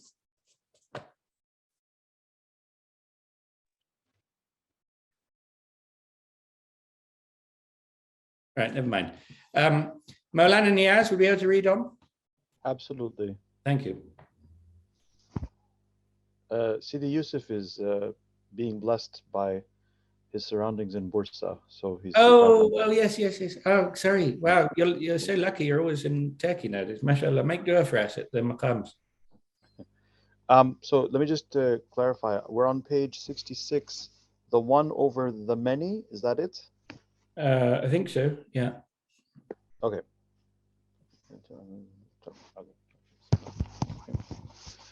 The one over the many is in practical terms simply a symbol of the real possibility afforded to us by our very natures of direct contact with the intelligible world, the unseen, which is, in the spirit, our home, from whence we have come and where we will return. It is a matter of the greatest urgency. It is a matter of the greatest urgency that we divest ourselves of the modernist and enormously spiritual, immature genetic fallacy which alone guides our all too ubiquitous aversion to Platonic, Neoplatonic, or any of the many other foreign sources of wisdom that do not accord with our empiricist biases. For we know that, quote, wisdom is the lost property of the believer, and we possess in revelation the supreme statement of the unification of the superinstantial and the instantial, of being and knowing, and of the hierarchy of manifestation in, as the transition is mentioned here, and there is no thing but that we possess its treasuries, and we do not cause it to descend except in a measure that is known. Look at that. وَإِن مِّن شَيْءٍ إِلَّا عِندَنَا خَزَائِنُهُ, right? وَمَا نُنَزِّلُهُ إِلَّا بِقَدَرٍ مَعْلُومٍ. Yes. Allahu Akbar. And by the way, you know, the khaza'in in this verse are very often interpreted as shari tafsir as the ayana thabita. Go and look. Yeah. The Quran itself is showing us, and it shows us in many other of its sacred verses, that metaphysics is not merely possible, it is actual. And in the quoted verse from, I'm not sure which surah this is. Here's the definite, the Fussilat, I think. Fussilat. Yeah. We will show them our signs on the horizons and within their own selves until it becomes clear to them that it is the truth. And in the footnote, it is the truth can also be validly translated, he is the real. To attempt Should be once really more, interpreted, validly interpreted. Yeah. Yeah. it can also be I'm saying, interpreted. now looking at this again, the most fundamental thing is not the fact that you can translate it. No, it's the fact that it can be interpreted and translated that way. Just a pedantic quibble, that's all. Okay, understood. To attempt once more to come to a close, did Kant really believe in his own critical philosophy, or was his work ultimately the product of the voluntarist prioritization of will over intellect that characterized his project of the sub-essential self-determination of individual freedom? As Was in he self-determination without reference to distinct essences in themselves. That's what I mean by subessential. Okay. Arbitrary. Yeah. Yeah. Okay. All right. Was he a Luther in the realm of metaphysics who simply wished to break with, quote, authority and tradition at whatever cost, even at the cost of the promotion of evident sophistry and falsehood? We cannot, of course, judge Kant's innermost intentions, and so we will never know for certain. It can doubtless be argued that Kant merely reacted in good faith and with philosophical sincerity to some of the very real deficiencies of the severely limited philosophical options available to him in 18th century Europe, and that had he been alive in the time of a Plotinus or a Meister Eckhart, or indeed a Mullah Fenari, the desperate difficulties he perceived in the relationship between concepts and objects might never have arisen. My own belief is that the work of Kant, and especially the process of overcoming the difficulties that it has raised, can, perhaps in some happy irony of providence, greatly fortify true metaphysics as it now makes its return in summoning altogether deeper forms of philosophy to the fore in order to dispel Kant's uncritical illusions, which are certainly rightly characterized as such, but that nonetheless in some sense arise, at least certain amongst them, from Kant's identifying the question of how to account for the intelligibility of the world as the most foundational question in philosophy, which can only be regarded as praiseworthy. These more integral philosophies, we must be thankful, do not suffer from the abstractionist circularities which immanentist accounts of the intelligibility of the world cannot help but perpetuate, the result of the inexplicable prioritization of the individual and the particular which that very broad school favors. Kant's attempt, conscious or otherwise, to imprison man within the low-ceilinged dungeons of his, quote, free subjectivity cannot succeed, for this is in the nature of things, however long hitherto it has contrived to shackle the human spirit. The truth has come, and falsehood has vanished. Indeed, falsehood is ever bound to vanish. 2.2 conclusion. Based on the evidence that we have marshaled and analyzed in this exposition, it is just to conclude that despite his claims of a critique of reason, Kant simply fails to provide an account of the mechanisms by which he purports to establish his key conclusions.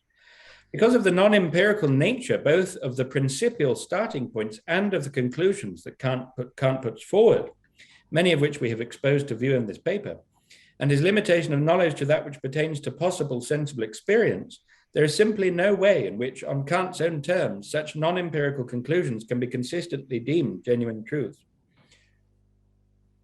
In order for them to have been so characterized, Kant would have needed to have employed reason constitutively, beyond his conditions of possible experience, and to have invoked a faculty of intelligible intuition, a faculty which he has explicitly denied we have any possible access to at all.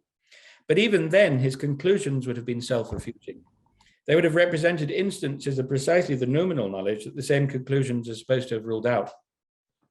Although Kant claims to have conclusively shown in the Critique of Pure Reason that general and special metaphysics as traditionally understood are impossible, all he has in fact been able to achieve with respect to this goal is to provide an account of what human cognition would look like if it were the case, as indeed he so wishes it to be, that general and special metaphysics are impossible. Indeed, Kant seems to have decided upon his conclusion before he sets out to legitimize it. Yet because his own critical principles are inescapably hypothetical and contingent, showing the impossibility of traditional metaphysics is strictly out of his reach. By contingent, we mean that Kant's own failure, given his own epistemological commitments, to specify the manner in which he has arrived at his own non-empirical conclusions entails the ever-present possibility that those conclusions are simply false. Indeed, we have shown that their falsity is actual.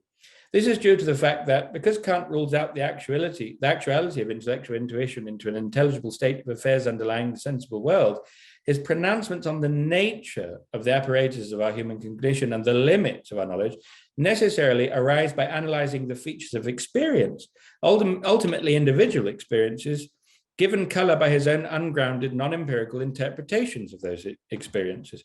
Yet Kant claims necessity and certainty for his critical conclusions.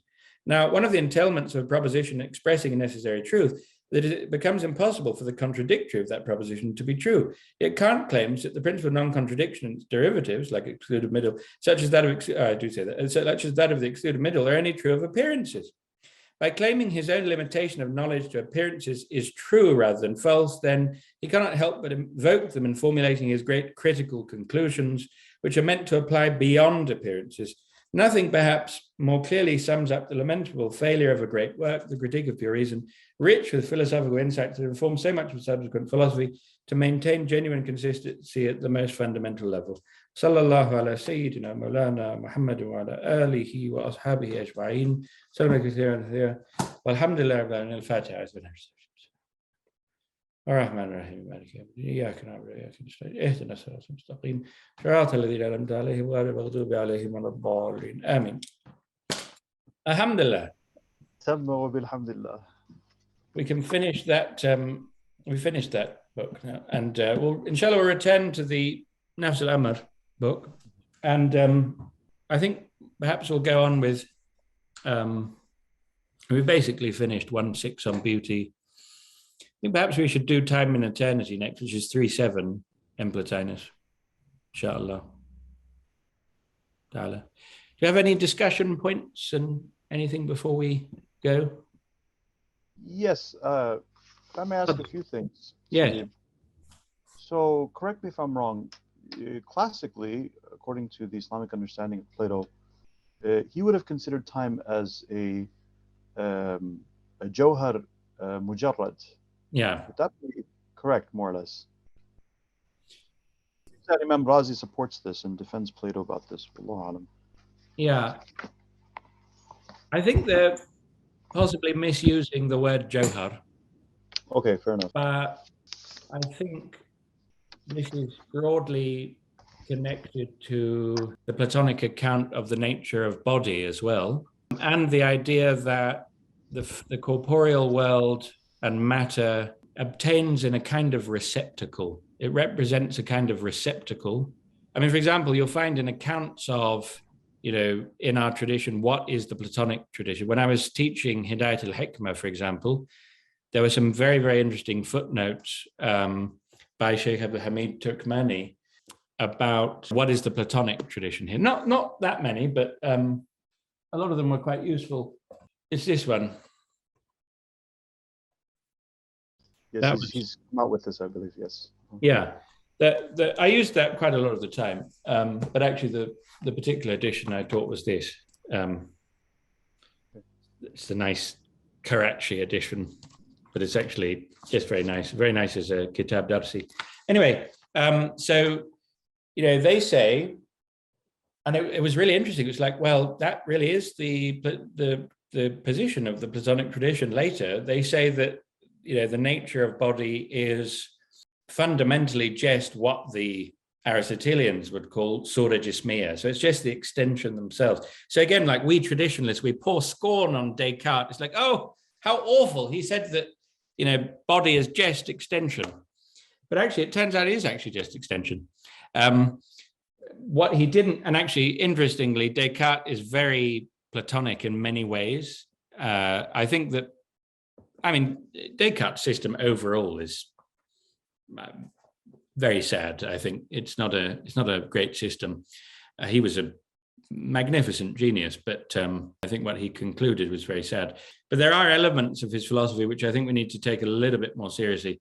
The Platonic, a body actually is just extension.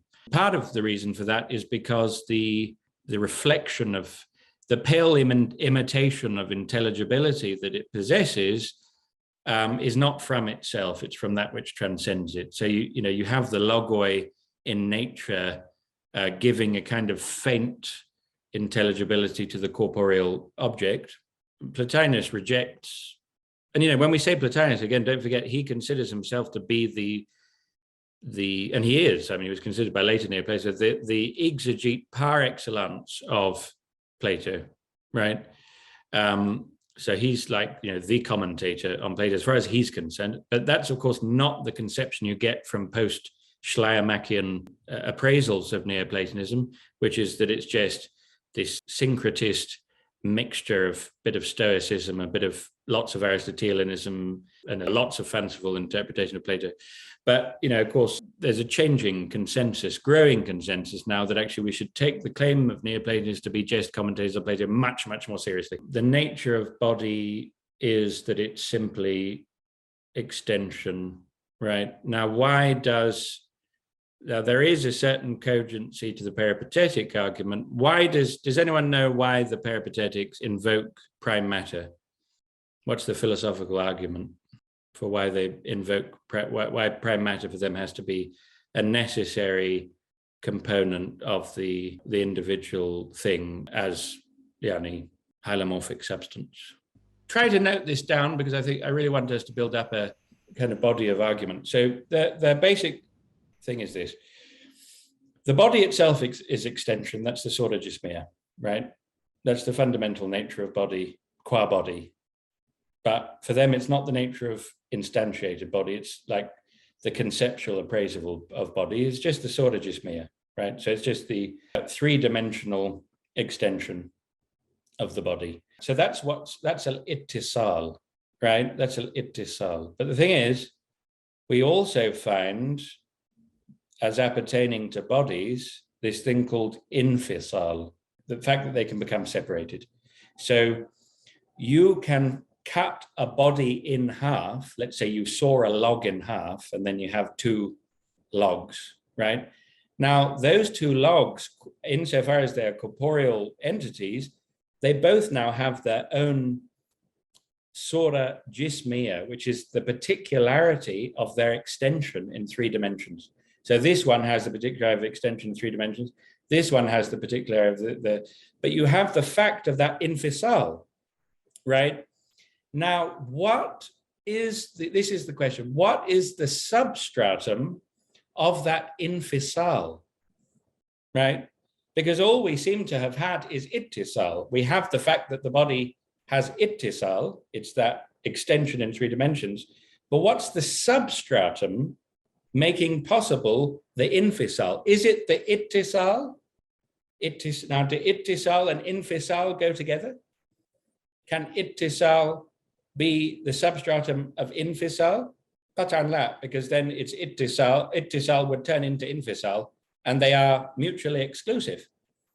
So hayula has to be brought in as the substratum, as the qabil, that which receives both ittisal and infisal, right?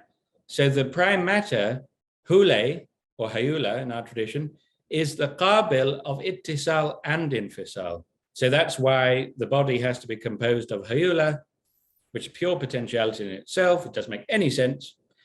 And the sorta jismia, which is the extension in 3 dimensions, and the sorta no'iyya, which is the essential nature of what it is, which determines its subsequent accidents and its behavior as a physical object, and which constitutes the ground of its distinctness as this type of thing rather than another. So now the Platonist understanding of matter, in a way, the argument for matter does invoke a similar, I think that's quite a good argument, actually. But they do invoke a fairly similar account for the necessity of matter. However, their understanding of matter's place in the scheme of things is very, very different. I mean, for Aristotle, matter is almost just a conceptual entity, but of course it can't be, because the role it needs to play is extramental, right? It is the grounds for individuation. It is, but I'm saying, what is the account of matter itself where it doesn't exist? Simply it doesn't exist. It's pure possibility in itself. It only becomes instantiated insofar as the hylomorphic fusion is already presupposed. So, there's no matter itself. That's why, it's unfortunate. It's not, it's just humorous, but that people think, well, prime matter, and then like modern conceptions of matter, nothing to do with each other, absolutely nothing whatsoever. So, matter in Aristotelianism is a metaphysical component. The person to go for this is actually the brilliant book by Robert Pasnow called Metaphysical Themes, like 1270 to 1670 or something. He shows this beautifully, that matter and form and all these things, they're not corporeal components of body, they are metaphysical components, right? They're metaphysical presuppositions. Anyway, so there's a kind of cogency to the argument, but matter in the Platonic understanding has a very, very different role in the scheme. It's still the furthest thing from being in the unfolding of the scheme of, the unfolding of being in the broadest sense. It's the furthest thing from real being. It's the furthest thing from the good. It's aqim, so it's the last stage in the effusion, and it's the first one and the last one, which is unproductive. It doesn't produce anything beyond itself, and it's evil in that sense. So a lot of people construe Aristotle, Plotinus as this kind of negativist about the corporeal world, and he must be like an ascetic, and he was a kind of ascetic, but he's not saying matter is evil in that kind of moral evaluation sense, like bad, naughty, unpious matter, but rather it's a necessary consequence of the fact that it's the furthest away from the good, right? So in a way, it's very much a negative property.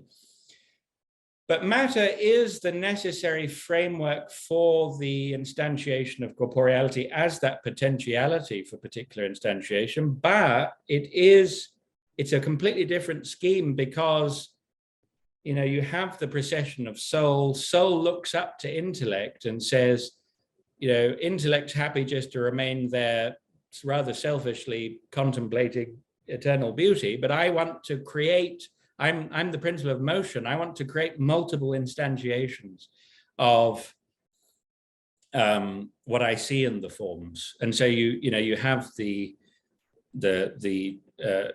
nature, which was almost construed as a fourth hypostasis, but it's not. Nature becomes determined as the place at the lower part of the world, soul, where all of the logoi reside, and then matter becomes an exigency of that need of soul to create multiple instantiations, right?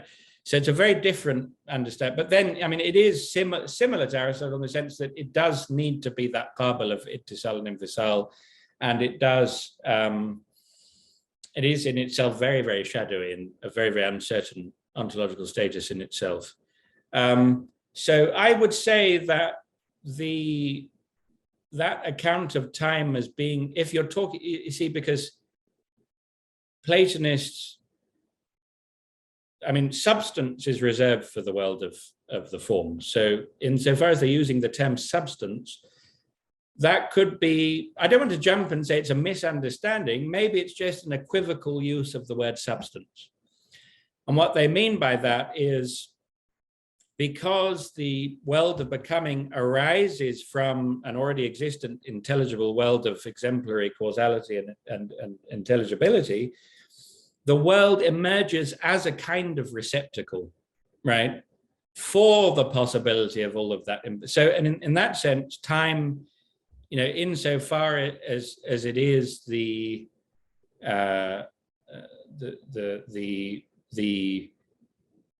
ground, the receptacle and the ground for all of the empirical particulars to engage in their flux, then you could say, in that sense, it's kind of like a johar.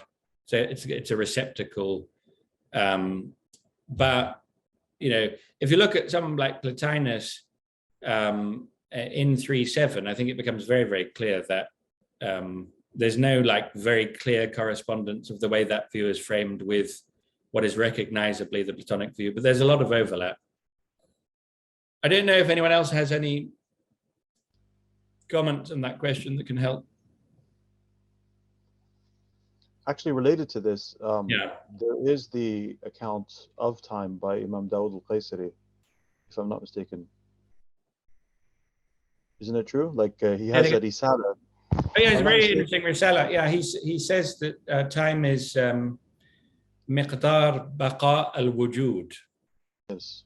Right. So instead of being miqdar al-haraka, he says miqdar baqa al-wujud. And we know what he means by wujud. Yeah. Right. But it's a very interesting Risala. Inshallah, I'm bringing something out on that and on Razi's account of time and its relationship to the Platonic position, the recognizably Platonic position. Inshallah, soon. Yeah, it's a very, very interesting question. I mean, Razi's Platonism is very, very interesting. It's not possible to say he is just a Platonist, but he has at least three very clear doctrines, which rarely for Imam al-Razi, he actually explicitly states that this is my position. He goes out of his way to say it. One is the Platonic forms. He says, وَنَحْنُ أَثْبَتْنَاهَا مُثُلًا قَائِمَةً بِأَنفُسِهَا عَلَى قَوْلِ الْإِمَامِ أَفْلَطُونَ. Says that in all the manuscripts. And the Mulakhas is later than Sharh al-Isharat. Right. And Sharh al-Isharat says that, starts going in that direction anyway. And it's very clear that there's a development. Anyway, but anyway, there's general consensus that Mulakhas is later than Sharh al-Isharat. That's all stamp collecting stuff. Yeah, that's the Mulakhas, yeah. And fossil classification, Aib, really. And then the other thing is, the fact that his understanding of the fact that all tasawwarat al-daruriyya is clearly based on an engagement with Meno's paradox. And it's also Sheikh al-Akbar's radiallahu anhu, his position on tasawwarat. And then you have this Platonic account of time, which is very, very interesting.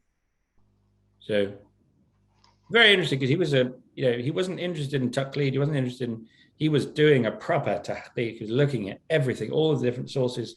There's also things he says in Matalib al-Aliyah, which are pretty, they're respectful, obviously. You can't not respect Aristotle's weighty mind, but they're pretty dismissive of certain shortcomings in his methodology as well. So, yeah. All stuff that, of course, came up in Dr. Umer's class. So, what did he have to say? That's very interesting. No, he mentioned that a lot of what you said, actually, that that Imam Razi does initially defend that, but then later the Akbarians, and that you can see this difference that happens with him in his later works, and that from that you can see the clear, connection, at least to the Akbarian view, and then this is where the idea of time comes in. This is where you can see someone like Dawud al-Qaysari and his notion of time. And there's also, of course, we know the hadith about not cursing ad-dahr. Yeah. And there are commentaries in the Futuhat apparently about this. Mashallah. So, then you have discussions of Sarmad and Dahr and Zaman as three distinct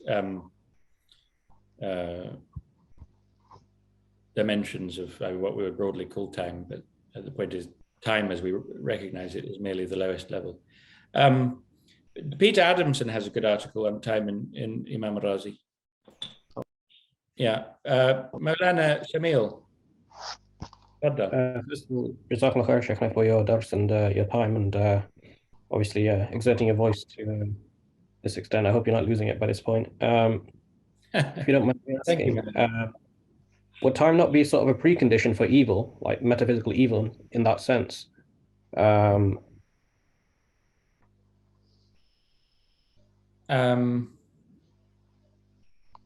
It's the venue for taklif. I don't believe in the Neoplatonic scheme of intellect and soul and nature in the sense of belief. I think it's a very illuminating philosophical framework, which is in many ways, on a principial level, fundamentally sound and extremely sophisticated when it's understood properly and not straw man, which is 99% of the time by people who can't be bothered to look at it properly. But that's becoming more difficult to do because actually the resources now available as a result of the amazing exertions of this most recent generation of scholars, of academic scholars of Neoplatonism, and people like Hasan and people like Beerwelters and people like Gerson and Findlay and others.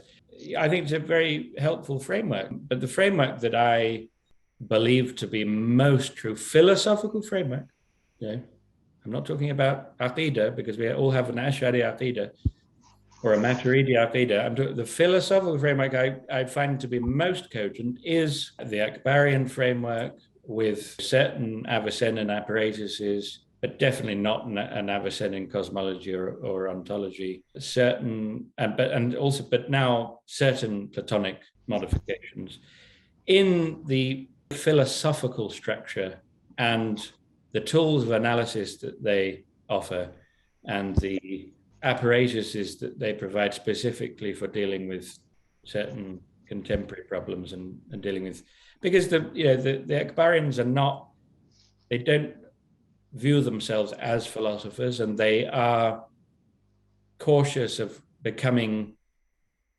giving too much weight to the actual logical and philosophical explication of a system qua system. And I think that's very understandable, and also given the particular time they were living in, it wasn't that necessary. There are places where there are very sophisticated philosophical frameworks put forward in the Akbarian tradition, but they're relatively rare.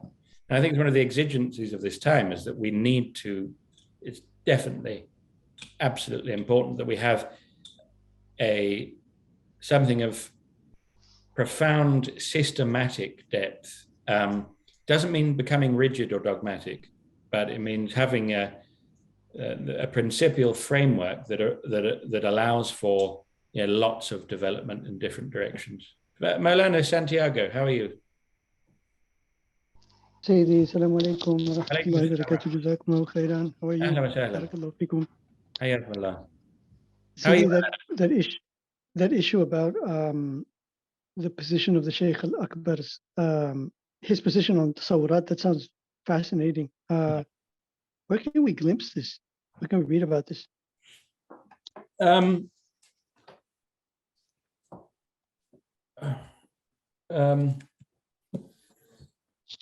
I think it's in my other edition, unfortunately, that I marked it. Here it is. العلم التصوري لا يكتسب. That's in وصل في اعتقاد أهل الاختصاص من أهل الله بين نظر وكشف. Right at the beginning of volume 1. So it's very interesting. There are very interesting parities between Sheikh al-Akbar and Imam al-Razi. I think that Sheikh Akbar really quite liked him. I think that's why he wrote to him. In any case, we've been going on now for, mashallah, 2.5 hours. So I think we better close up. Thank you very much, everyone, as always. It was so nice to have this after all this time. Alhamdulillah. Inshallah, once I've returned, we'll be able to resume maybe weekly. Bismillah. Thank you very much, Hasan. Wonderful. Take care, everyone. Thank you so much. Thank you, Sayyidi. في أمان الله. السلام عليكم ورحمة الله. في أمان الله. دعواتكم. عليكم السلام ورحمة الله.